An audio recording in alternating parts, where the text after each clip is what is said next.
Welcome. Thank you for taking time to watch the presentation. Looking forward to telling you more about the practice. The goal of the video is to kind of tell you as much information as possible so you can be fully informed as you make your decision about joining the practice. So let's get started. Through the time of my practicing medicine, I've kind of found four main problems.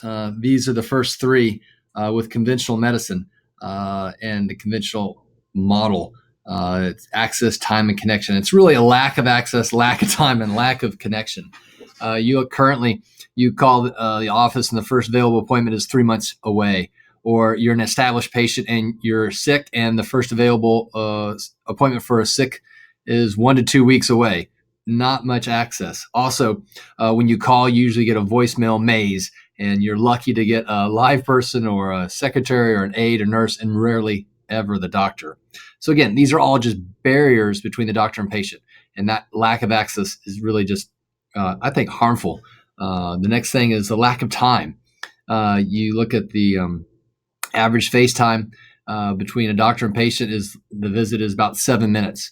You wait 60 minutes to see her for 5, so to speak. And that's really should be flip-flopped. The other thing is really extreme waste of time. Think about when you get sick, you got to get the kid in the car, drive and get the appointment, sit there in the waiting room, and eventually see the doctor. I mean, there's just a lot of time wasted. And what I'd like to see is be time efficient. With those two things being lacking, then we lack connection. We all are made for connection. We all want connection, whether it's with our family, neighbors, community, church, what have you, especially with professionals and your doctors. We want that doctor-patient relationship back. And my goal is to get that back and to get access, get time, and get connection. And this really points towards a business model that's the conventional business models failed. So what I'd like to see is what we call direct primary care. And this is, again, the business model that fixes this. It's talking about direct access. So I don't have the office staff. It's just me. You can call, text, email me, or see me in the office. Again, you get the access you want to your physician. Time. You gain time with your physician. My initial appointments last anywhere from an hour or two. You also save time. You're not waiting. Travel time's cut down when we have a lot more questions answered that we can over the phone or by email. It's just promotes the time. And with those two things, of course, it promotes connection between you and I. This is the way medicine used to be. And we've just seen with third-party payers and the way things have developed, it's just not allowing that access or time or connection. So features of the practice, the first three are pretty standard conventional medicine. Acute care. So if you're sick, bladder infection, stomach bug, flu, you'll be seen and taken care of. Chronic diseases. So if you come in with any problems like asthma, blood pressure, cholesterol, thyroid, those would be taken care of and really aggressively cared for. Prevention, pretty standard, cancer screening, heart screening, those kind of, like I said, basic standard things. The fourth part of this, which is the part I think is the main emphasis and really the heart of this is the wellness or health promotion. And we call this functional medicine. And that's a clinical model. So that comes from seeing that the current clinical model, conventional model, really has failed. It is very disease focused. So what's your problem? Asthma, diabetes, your symptoms. And it's really symptom treatment. Once we've gotten these diseases, we're not really, it's less interested in the patient, more interested in the disease or focus. Just for example, the conventional model is you've got to be sick for then you to come in for me to bill insurance. That's the business model. Again, so it's disease oriented, not patient oriented. And then again, with this, back to the clinical model, conventional is really a restricted view of treatment. It really is narrowed down to this is what's in the box. Anything outside the box is shunned or shamed. And for me, the answer is to kind of open the box up and be more creative. So this has come about where I saw functional medicine has really taken that key role. So that fourth problem, the conventional medicine clinical model is really answered by looking at functional medicine. This is patient-centered, not disease. You're looking for root causes. You balance both the objective and subjective. You look at blood pressure, cholesterol, blood sugar. On the other side, you have subjective things, energy, mood, memory. I see a lot of patients who have energy 2 out of 10. Their mood is 3 out of 10. And with a conventional doctor, they'll say, well, your blood pressure and cholesterol, blood sugar are okay, so you must be all right. And they don't address the whole person.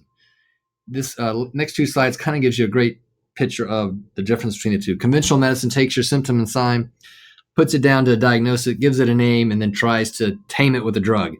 And so it's really more symptom modification rather than causes. And so we look at functional medicine, it goes the opposite direction.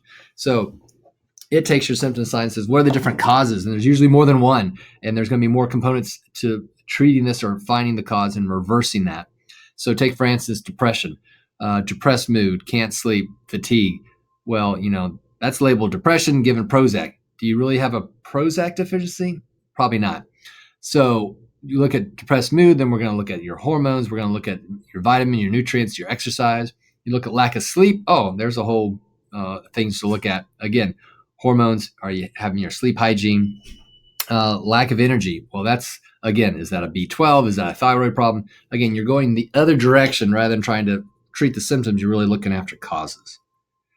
And these are the main 6 areas we look at.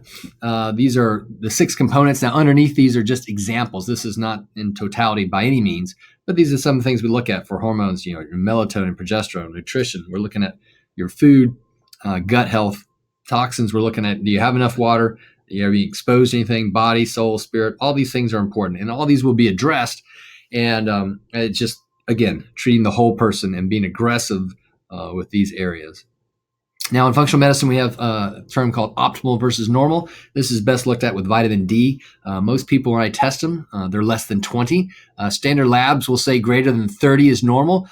We look for optimal. We want you more than 16, 70, and we found evidence to show that's better, and that's what we shoot for. This is a good example of seeing why we shoot for that optimal level. Look at vitamin D and all the things it plays into: dementia, cancer, energy, aging. I got to help out putting this slide together for them, and we actually had to take boxes off because there's so many things vitamin D has been linked to and shown to be helpful for. Next area I want to touch on is hormone decline. We all have hormones, all need them. Over time, they aren't made as much or not utilized as well. And so we really have to look into these. And part of that is making sure you have enough support. That's either nutritional support or other areas to support that, and then maybe even supplementing. So if you don't have enough, then we may need to supplement. This is a good example of showing you all the pathways for the sex hormones. They all start from cholesterol. You see they all branch out, and these arrows really go both ways because the body looks for equilibrium. So if you look at the blue column, you see cortisol at the bottom.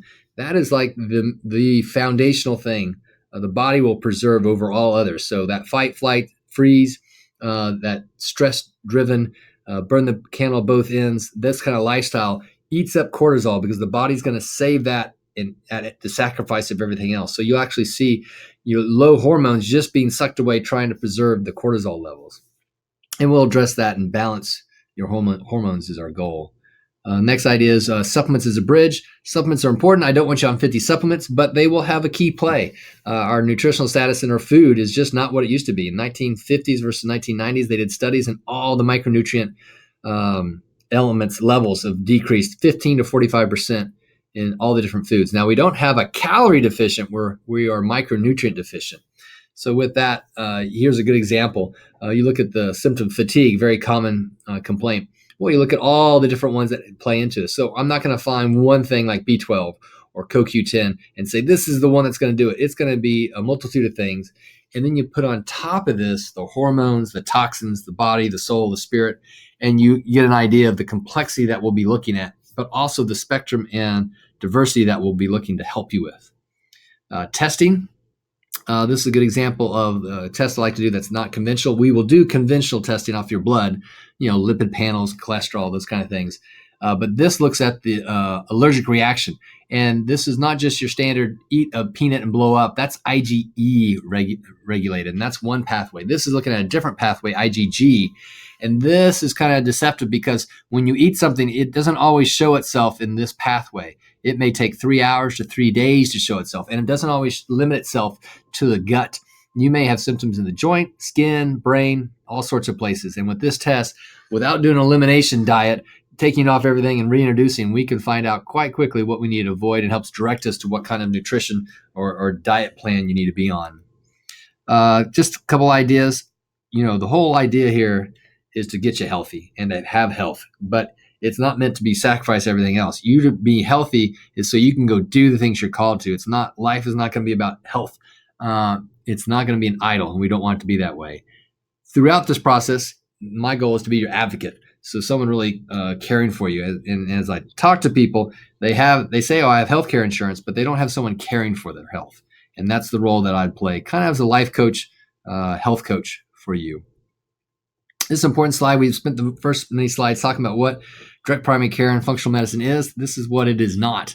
DPC is not insurance. I don't cover supplies, labs, prescriptions, supplements. I don't admit to the hospital. There's still a place for the ER and urgent care. I talk to people, say, if you're having chest pain, you need to call me from the ER, not should I go or can I come to your office? That would be true of neurologic symptoms and abdominal pain. Some things to take into consideration when I'm out of town, out of country. We do go on 4 mission trips, so that will be accounted for and told to you. But you just need to be aware. Also, I do full-time work in the ER right now, so I have anywhere from 13 to 15 shifts a month, and that is what I'm doing until my practice picks up and I can drop shifts each month. So my availability in the office, I don't do Monday through Friday 9 to 5. I'm working in the ER and then doing office work in between that. With this comes an idea of also considerations of what about after hours weekends. We all need our boundaries to be healthy. I'm not doing work so I can do work 24 hours a day. My goal is to have time with my family and other things. So you need to be cognizant of that and aware of that. So urgency, health-wise, I need to know. I want to know if you're fever or sick. But if it's a paperwork emergency, that probably needs to wait for an email. With this, the practice, it comes with a monthly membership fee. So I don't take insurance. I don't want to hire 5 people in the office to wrestle the insurance company for $5 more. So again, this makes it cleaner, direct access to me.